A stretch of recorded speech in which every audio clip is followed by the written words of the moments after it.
नमस्कार मंडळी, श्री स्वामी समर्थ। स्वागत आहे तुमचे माझ्या यूट्यूब चॅनलवरती।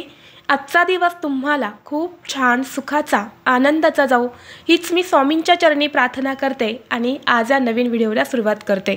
आज 25 जानेवारी वार रविवार आणि आज आलेली आहेत रथसप्तमी। आपल्या हिंदू धर्मामध्ये रथसप्तमी हा दिवस अत्यंत महत्त्वाचा आणि शुभ मानला जातो। रथसप्तमी हा दिवस सूर्यदेवाला समर्पित आहे। माघ महिन्याच्या शुद्ध सप्तमीला सूर्यपूजन करण्याची प्रथा आहे। सूर्यदेवाची कृतज्ञता व्यक्त करण्याचा दिवस म्हणजे रथसप्तमी। सर्वात तेजस्वी, सामर्थ्यवान, युक्तिवान आणि बुद्धिवान अशी या सूर्याची ओळख आहे। तो संपूर्ण ब्रह्मांडाचा नियंत्रक आहे। सूर्य हा ग्रहांचा राजा मानला जातो। सर्व ग्रह सूर्यापासून प्रकाश घेतात आणि म्हणून त्याचे स्थान नवग्रहांमध्ये सर्वात वरचे आहे। या रथसप्तमीला अचला सप्तमी, आरोग्य सप्तमी, अर्क सप्तमी किंवा माघी सप्तमी असे देखील म्हटले जाते। रथसप्तमी हा सूर्यदेवाचा जन्मदिवस असून या दिवशी सूर्यदेव त्याच्या 7 घोड्यांच्या रथात बसून उत्तरायण प्रवास सुरू करतात असं मानलं जातं। पुराणिक कथेनुसार महर्षी कश्यप आणि देवमाता अदिती यांच्या पोटी सूर्यदेवाचा जन्म माघ शुक्ल सप्तमीला झाला। सूर्य हा भगवान विष्णूंचंच एक रूप आहे। या दिवशी सूर्याने आपल्या 7 घोड्यांच्या रथात बसून जगाला प्रकाशित करण्याला सुरुवात केली आणि म्हणून हा दिवस जीवनातील अंधकार दूर करण्यासाठी साजरा केला जातो। याशिवाय मकर संक्रांतीपासून सुरू झालेला हळदी कुंकवाच्या कार्यक्रमाचा हा शेवटचा दिवस असतो। या रथसप्तमीचा मुख्य उद्देश सूर्यदेवतेची उपासना करून आरोग्य, समृद्धी आणि पापमुक्ती मिळवणे आहे। धार्मिक दृष्टीने रथसप्तमी हा दिवस अत्यंत महत्त्वाचा असल्यामुळे या दिवशी काही प्रभावी उपाय आणि सेवा सुद्धा केल्या जातात। आज व्हिडिओमध्ये मी तुम्हाला एक अतिशय प्रभावी असा उपाय सांगणार आहे। आज रविवार रथसप्तमीला तुम्ही काहीच नाही केले तरीही चालेल, पण संध्याकाळी घरातून बाहेर फेका फक्त ही एक वस्तू। 7 पिढ्यांचे दारिद्र्य नष्ट होईल, शत्रू तुमच्यासमोर लोटांगण घालेल आणि फक्त 24 तासातच घरातील इडापिडा, नजरबाधा, नकारात्मकता नष्ट होऊन घराची, मुलांची, पतीची अगदी भरभरून प्रगती होईल। तर अशी कोणती वस्तू संध्याकाळी घरातून बाहेर फेकायची आहे, हा उपाय कोणत्या वेळेत करायचा आहे याबद्दलची संपूर्ण माहिती या व्हिडिओमध्ये मी तुमच्यासोबत शेअर करणार आहे। त्यामुळे तुम्ही हा व्हिडिओ स्किप न करता शेवटपर्यंत नक्की पहा। चॅनलवरती नवीन असाल तर सबस्क्राईब करा आणि असेच माहितीपूर्ण नवनवीन व्हिडिओ पाहण्यासाठी बेल आयकॉनलाही प्रेस करा, म्हणजे जेव्हा कधी मी नवीन व्हिडिओ अपलोड करेल त्याचं नोटिफिकेशन सर्वात अगोदर तुम्हाला भेटेल आणि तुम्ही एक पण व्हिडिओ मिस करणार नाही। आज या व्हिडिओमध्ये मी तुम्हाला जो उपाय सांगणार आहे तर हा उपाय आपल्याला आज संध्याकाळी करायचा आहे। संध्याकाळी तुम्ही 6 वाजल्यापासून ते अगदी रात्री 12 वाजेपर्यंत हा उपाय कधीही करू शकता, परंतु तुम्हाला शक्य असेल तर हा उपाय तुम्ही सायंकाळी 6 वाजल्यापासून ते रात्री 9:30 वाजेपर्यंत करण्याचा जास्तीत जास्त प्रयत्न करा। कारण ही जी वेळ असते तर ही आपल्या घरात लक्ष्मी येण्याची वेळ असते, तिन्ही सांजेची वेळ असते आणि या वेळेला सकारात्मक लहरी ज्या असतात ना त्या खूप जास्त प्रमाणामध्ये सक्रिय असतात आणि म्हणून या वेळेला आपण जे काही उपाय करतो तर ते खूप प्रभावी ठरत असतात। धर्मशास्त्रानुसार सूर्यदेवाची उपासना केल्याने आयुर्मान, आरोग्य आणि संपत्ती वाढते, म्हणून रथसप्तमीचे अनन्यसाधारण महत्त्व आहे। यामुळे सूर्यासारखे तेज आणि उत्तम आरोग्य व आर्थिक स्थैर्य लाभावे यासाठी काही उपाय जे आहेत तर ते या दिवशी केले जातात। जर घरामध्ये सतत वाद, विवाद, क्लेश, भांडणे होत असेल, मग ही भांडणे नवरा बायकोंची असेल, आई मुलांची असेल किंवा कुटुंबामध्ये इतर सदस्य असेल ज्यांच्यामध्ये सतत कटकटी होत असतील किंवा घरामध्ये सतत पैशांच्या अडचणी येत असतील, आलेला पैसा घरामध्ये टिकत नाही, कोणत्या कारणाने घरातून जास्त प्रमाणामध्ये पैसा खर्च होत असेल, जिथे तुम्ही 100 रुपये कमवतात तिथे तुमचे 500 रुपये खर्च होत असेल, कोणत्या कारणाने घरातून पैसा हा निघून जात असेल, कष्ट आणि मेहनत करूनही तुमच्या कष्टाला आणि मेहनतीला यश मिळत नसेल तर हा उपाय तुम्ही आज रथसप्तमीला नक्की करा। त्याचबरोबर तुमच्या घराची, मुलांची, पतीची प्रगती होत नसेल किंवा मुलं सतत किरकिर करत असेल, हट्टीपणा करत असेल, कुटुंबातील सदस्यांना कोणत्याही कामामध्ये यश मिळत नसेल किंवा घरामध्ये कोणतंही शुभ कार्य हे निर्विघ्नपणे पार पडत नसेल मुलांना मनासारखी नोकरी मिळत नसेल किंवा घरामध्ये दोष असल्यामुळे सतत आजारपण असेल, आलेला पैसा हा फक्त आजारपणामध्येच निघून जात असेल, सतत संकट, अडचणी, अडथळ्यांना तुम्हाला सामोरे जावं लागत असेल, तर हा उपाय तुम्ही आज रथसप्तमीला नक्की करा. बघा, योगाने ही रथसप्तमी रविवारच्या दिवशी आलेली आहेत. कारण रविवार हा सूर्यदेवाला समर्पित असणारा दिवस आहे आणि याच दिवशी सूर्यदेवाचा जन्म झाला. म्हणून अतिशय दुर्मिळ योगायोग जो आहे तर तो निर्माण झालेला आहे आणि या योगावरती आपण जे काही प्रभावी उपाय करतो तर ते खूप जास्त प्रभावी ठरत असतात. आता हा उपाय करण्यापूर्वी तुम्हाला सर्वप्रथम तुमच्या देवघरामध्ये जो दिवा तुम्ही नेहमी लावता तर तो लावून घ्यायचा आहे. धूप, दीप, अगरबत्ती लावायच्या आहेत आणि यानंतर तुम्हाला हा उपाय जो आहे तर तो करायचा आहे. उपाय करण्यासाठी तुम्हाला थोडंसं खडे मीठ घ्यायचं आहे. एका वाटीमध्ये थोडंसं खडे मीठ घ्या. खडे मीठ नसेल तर तुम्ही बारीक मीठ घेतलं तरीसुद्धा चालेल. यानंतर तुम्हाला थोडीशी पिवळी मोहरी घ्यायची आहेत. पिवळी मोहरी तुमच्याकडे नसेल तर तुम्ही काळी मोहरीसुद्धा घेऊ शकता. यानंतर तुम्हाला 5 अखंड फुलाच्या लवंगा घ्यायच्या आहेत. ज्याला फूल असेल अशाच तुम्हाला 5 लवंगा घ्यायच्या आहे. एक कापराचा तुकडा तुम्हाला घ्यायचा आहे. भीमसेनी कापूर असेल तर तोच घ्या, भीमसेनी कापूर नसेल तर तुम्ही साधा कापूर घेतला तरीसुद्धा चालेल. आणि यानंतर तुम्हाला थोडेसे काळे तीळ जे असतात तर ते घ्यायचे आहेत. यानंतर या सर्व वस्तू एका वाटीमध्ये घेऊन तुम्हाला तुमच्या देवघरासमोर बसायचं आहे. ही वाटी आपल्या देवघरासमोर ठेवायची आहे आणि तिथेच बसून तुम्हाला एक वेळा नवग्रह स्तोत्राचं पठण करायचं आहे. अगदी 2 ते 3 मिनिटांचं हे स्तोत्र आहे, परंतु अत्यंत प्रभावी आहे. आणि या रथसप्तमीच्या दिवशी या नवग्रहाची सेवा करायला अनन्यसाधारण महत्त्व आहे. जर तुमच्याकडे स्वामींची नित्यसेवा असेल तर त्या नित्यसेवेमध्ये नवग्रह स्तोत्र हे दिलेलं आहे, तर तिथून तुम्ही पठण करू शकता. तुमच्याकडे स्वामींची नित्यसेवा नसेल तर गुगलवरती तुम्ही सर्च करा, तिथे सुद्धा तुम्हाला नवग्रह स्तोत्र जे आहे तर ते भेटून जाईल. तर त्याचं तुम्हाला एक वेळा पठण करायचं आहे.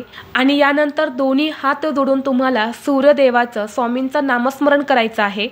आणि यानंतर वाटीमध्ये ज्या काही वस्तू तुम्ही घेतल्या होत्या तर त्या सर्व वस्तू आपल्या घरातील प्रत्येक व्यक्तीवरून तुम्हाला उतरवून घ्यायच्या आहेत. कारण घरातील प्रत्येक व्यक्तीला उत्तम आरोग्य, समृद्धी, संपत्ती प्राप्त व्हावी यासाठी आपण हा उपाय करणार आहे. त्यामुळे घरातील प्रत्येक व्यक्तीवरून तुम्हाला या वस्तू उतरवून घ्यायच्या आहेत. वेगवेगळ्या वस्तू घ्यायच्या नाही, एकच वस्तू तुम्हाला घ्यायची आहे आणि त्या तुम्हाला सर्वांवरून उतरवून घ्यायच्या आहे. खास करून घरातील लहान मुलांवरून, आजारी व्यक्तीवरून तुम्हाला उतरवून घ्यायची आहे. यानंतर ही वाटी आपल्या संपूर्ण घरामध्ये फिरवायची आहेत. प्रत्येक भिंतींना तुम्हाला टच करायच्या आहेत. कारण आपल्या घरामध्ये आपल्यासोबत वास्तुदेवता सुद्धा राहते आणि जर घरामध्ये वास्तुदेवता नाराज असेल तर घरामध्ये वास्तुदोष निर्माण होतो. आणि म्हणून ही वाटी आपल्या घरातील प्रत्येक भिंतींना तुम्हाला टच करायची आहे. आणि ही वाटी टच करत असताना जय राम श्रीराम जय जय राम, जय राम श्रीराम जय जय राम या मंत्राचा जप करायचा आहे. यानंतर या वस्तू तुम्हाला तुमच्या घराच्या मुख्य दरवाजावरून सुद्धा वरपासून ते खालीपर्यंत 7 वेळा उतरवून घ्यायच्या आहेत. आणि तसंच तुम्हाला घराच्या बाहेर जाऊन जिथे कुठे फेकायला जागा असेल तिथे तुम्हाला फेकून द्यायच्या आहे. किंवा तुमच्या घराच्याच बाहेर एखादा डस्टबिन असेल तर त्यामध्ये सुद्धा तुम्ही या वस्तू ज्या आहेत तर त्या टाकू शकता. वाटी टाकण्याची गरज नाही, फक्त वाटीमधल्या वस्तू तुम्हाला टाकून द्यायच्या आहे. वाटी तुम्हाला घरी घेऊन यायची आहे.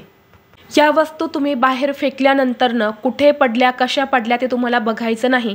सरळ घरी यायचं आहे. हातपाय तुमचे स्वच्छ धुवून जी काही तुमची नित्य कामं आहे तर ती तुम्हाला करायची आहे.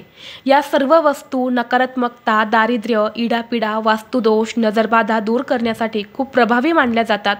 म्हणून या वस्तूंचा तांत्रिक क्रियांमध्ये सुद्धा वापर केला जातो. आता जी नजर दोष किंवा नजरबाधा आपल्या घराला, आपल्या घरातल्या व्यक्तींना लागते तर ती फक्त बाहेरच्याच व्यक्तींमुळे लागत असते असं नाही.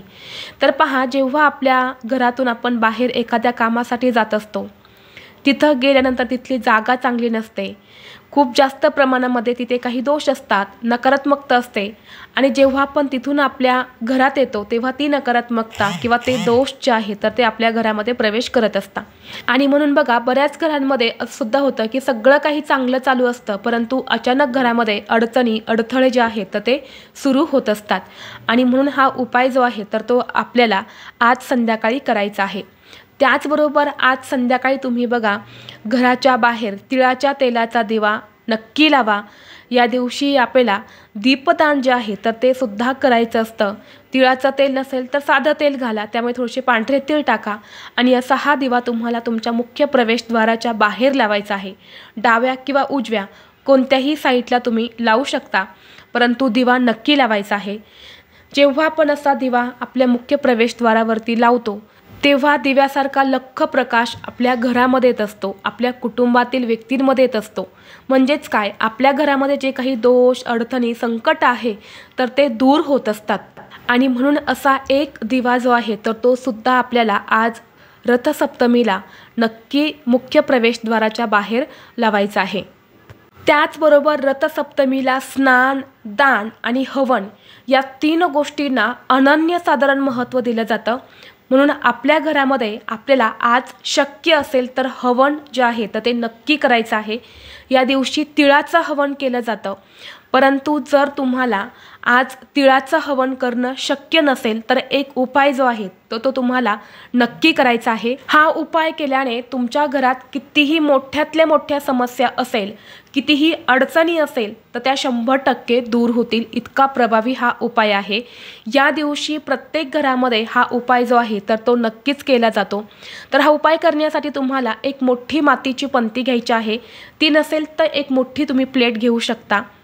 त्यामध्ये तुम्हाला सर्वप्रथम गाईच्या शेणाची जी गौरी असते तर ती ठेवायची आहेत। पहा, या दिवशी गाईच्या शेणाच्या गौरीला खूप जास्त महत्त्व दिलं जातं। आपण आज रथसप्तमीला सकाळी जे दूध उतू घालत असतो ना, तर ते सुद्धा गाईच्या शेणाच्या गौरीवरती मातीचं भांडं ठेवून घातलं जातं आणि त्यातून दूध उतू घातलं जातं। गाईच्या शेणाच्या गौरीमध्ये सकारात्मक लहरी ज्या असतात तर त्या खूप जास्त असतात आणि जेव्हा आपण गौरी आपल्या घरामध्ये जाळतो तेव्हा त्याचा खूप जास्त फायदा आपल्या कुटुंबाला, आपल्या घराला होत असतो। म्हणून तुम्हाला गाईच्या शेणाची एक छोटीशी गौरी घ्यायची आहे। यानंतर त्यावर तुम्हाला 5 भीमसेनी कापूरवड्या या तुपामध्ये भिजवून घ्यायच्या आहेत आणि भिजवलेल्या या कापूरवड्या तुम्हाला तुपातून काढून त्या गाईच्या शेणाच्या गौरीवरती ठेवायच्या आहे। यासोबतच तुम्हाला 3 अखंड फुलाच्या लवंगा सुद्धा ठेवायच्या आहेत आणि 3 हिरवी वेलची तुम्हाला ठेवायच्या आहेत आणि यावरून तुम्हाला चिमूटभर काळे तीळ टाकायचे आहेत आणि हे तुम्हाला तुमच्या देवघरासमोर प्रज्वलित करायचं आहे। प्रज्वलित केल्यानंतर तुम्हाला नवग्रह स्तोत्राचं पठण करायचं आहे। एक वेळा नवग्रह स्तोत्राचं पठण करून झालं की ते भांडं उचलायचं आणि त्याचा धूर हा संपूर्ण घरामध्ये तुम्हाला फिरवायचा आहे। यानंतर मुख्य प्रवेशद्वारावरती हे भांडं तुम्हाला ठेवून द्यायचं आहे। जोपर्यंत या मधल्या वस्तू जळत आहेत तोपर्यंत जळू द्यायच्या आहेत। या मधल्या वस्तू शांत झाल्या की त्यामध्ये जी काही विभूती तयार होईल, अंगारा तयार होईल, तर तो घरातील प्रत्येक व्यक्तीच्या कपडावरती लावायचा आहे आणि थोडीशी राखी उंबरठ्यावरती टाकून द्यायची आहे आणि यानंतर बाकीच्या ज्या काही अर्ध्या वस्तू असतील तर त्या तुम्हाला निर्माल्यमध्ये टाकून द्यायचा आहे। तर असा हा उपाय तुम्हाला आज संध्याकाळी तुमच्या घरामध्ये करायचाच आहे। बघा, खूप जास्त प्रभावी उपाय आहेत। या उपायाने आपल्या घरातील वास्तुदोष, पितृदोष, नजरबाधा, कटकटी दूर होऊन आपल्या घराची, मुलांची, पतीची प्रगती व्हायला सुरुवात होते। आणि हा उपाय इतका प्रभावी आहे की हा उपाय केल्याने आपल्याला हवन केल्याचं पुण्य देखील प्राप्त होत असतं। म्हणून हवन करणं शक्य नाही झालं तर हरकत नाही, परंतु हा उपाय तुम्ही नक्कीच आज करू शकता। त्याचबरोबर ज्यांना हळदी कुंकू करायचं आहे ना, ते सुद्धा आज रथसप्तमीला हळदी कुंकू करू शकता।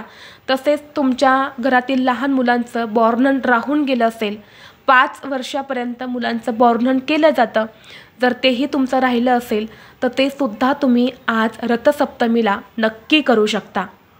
त्याचबरोबर तुम्हाला शक्य असेल ना, आज तुम्ही तिळगुळाचे लाडू किंवा पांढरे तीळ, काळे तीळ जे आहेत तर ते दान करू शकता।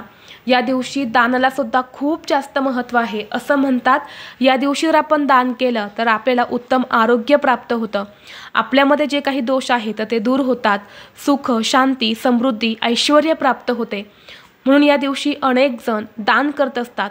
म्हणून तुम्ही सुद्धा तुमच्या यथाशक्ती, जास्त नाही, अगदी थोडं दान केलं तुम्ही तरी सुद्धा चालेल, परंतु दान जे आहे तर ते तुम्ही नक्की करा। आणि ते दान जर तुम्हाला करणं शक्य नसेल तर तुम्ही बघा, गाईला हिरवा चारा खायला देऊ शकता, गूळ चपाती खाऊ घालू शकता, कुत्र्यांना तुम्ही बिस्किट वगैरे देऊ शकता किंवा पक्षी असेल तर पक्ष्यांना तुम्ही धान्य देऊ शकता। तर हे सुद्धा एक दानच आहे। तर अशा पद्धतीने सुद्धा तुम्ही दान करू शकता। जसं जमेल तसं तुम्ही दान करायचं आहे। तर ही अत्यंत महत्त्वाची माहिती मला तुमच्यापर्यंत शेअर करायची होती। व्हिडिओ तुम्हाला आवडला तर लाईक करा, चॅनलवरती नवीन असाल तर सबस्क्राईब करा आणि हा व्हिडिओ आपल्या मित्रपरिवारासोबत जास्तीत जास्त शेअर करा। चला तर मग भेटू असंच पुढल्या एका नवीन व्हिडिओमध्ये। तोपर्यंत सर्वांना श्री स्वामी समर्थ।